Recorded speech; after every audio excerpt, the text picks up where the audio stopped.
Hi everyone. The question says, Mariana finds a cave to explore.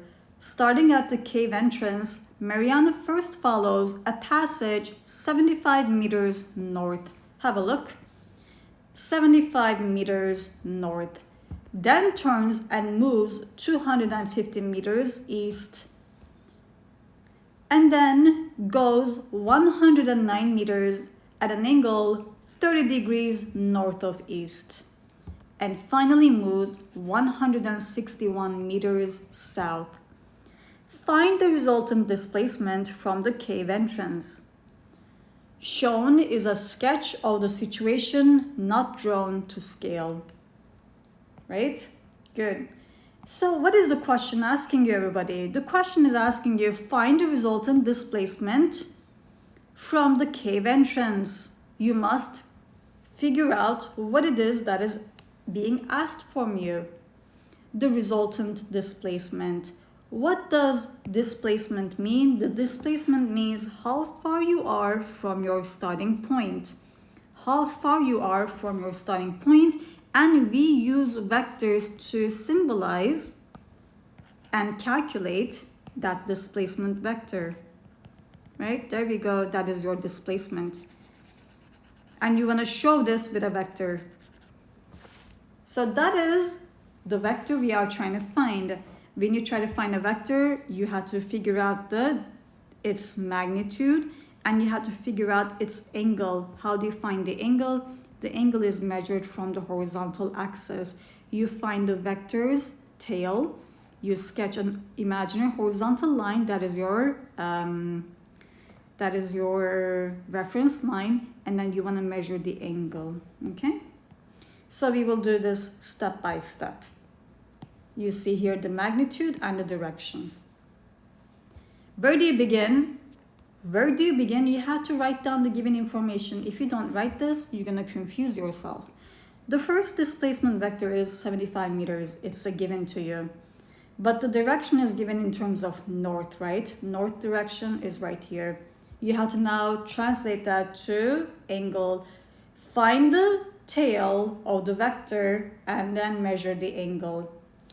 You sketch your horizontal line, that is your reference. There we go, the angle is 90. Next one. The second displacement vector, 250 meters east.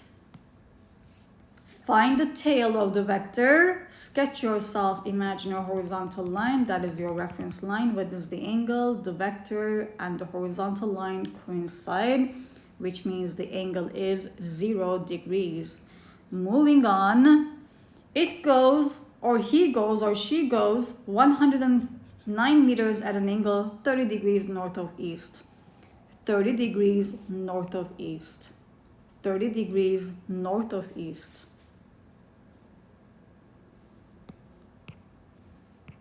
Okay, so east is your reference line, and then you have to go 30 degrees north of east. So this angle here is 30 degrees.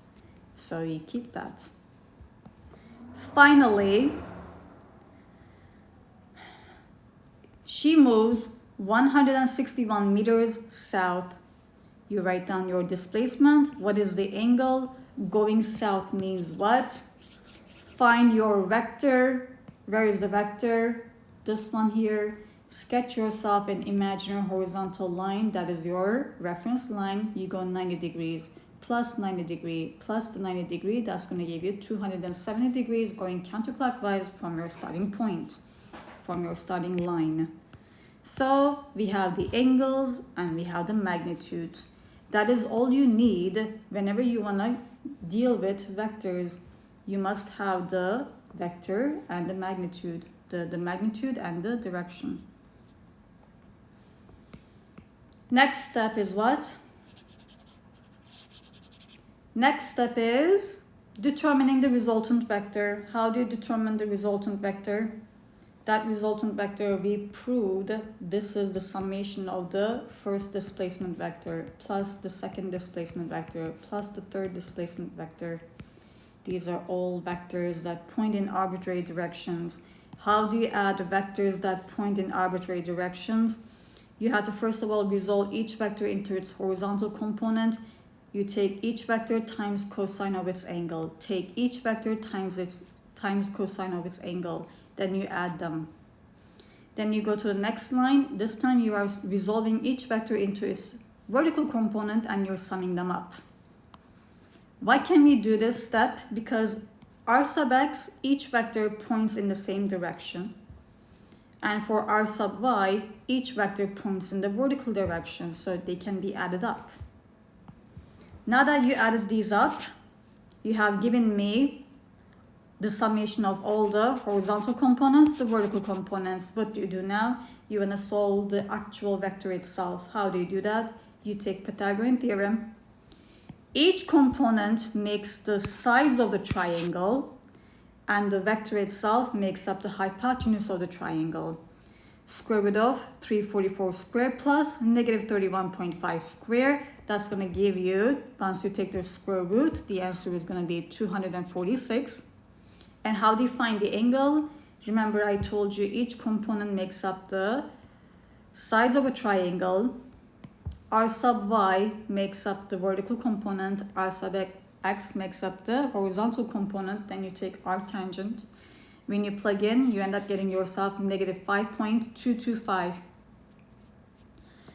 Let's just stop here. This is the interpretation of your calculator. What does your calculator mean by this? Whenever your calculator gives you positive 5.225, I'm giving this to you as an example. What does that mean? So it means the vector is going counterclockwise. So this is a positive angle. Whenever the calculator gives you the negative of that same number, that means you are going below the x-axis, negative 5.225. Are you with me so far? Good. What do you do with this negative 5.225? You either keep it as it is, bearing in mind what exactly is going on, or the next thing you can do is, what can you do? You can take this angle. And how do you find that angle? You're going to find it by 360 minus 5.225. If you wanted to measure the angle, the same angle, starting from the positive x-axis, going counterclockwise. So, what answer did the calculator take? It took the 5.23 south of east. South of east means what?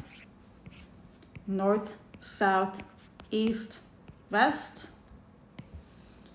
5 degrees south of east. So east is your reference line. 5 degrees south of east. You're just going 5 degrees in the southern direction, right? You get the idea. That's the end of this problem, everybody.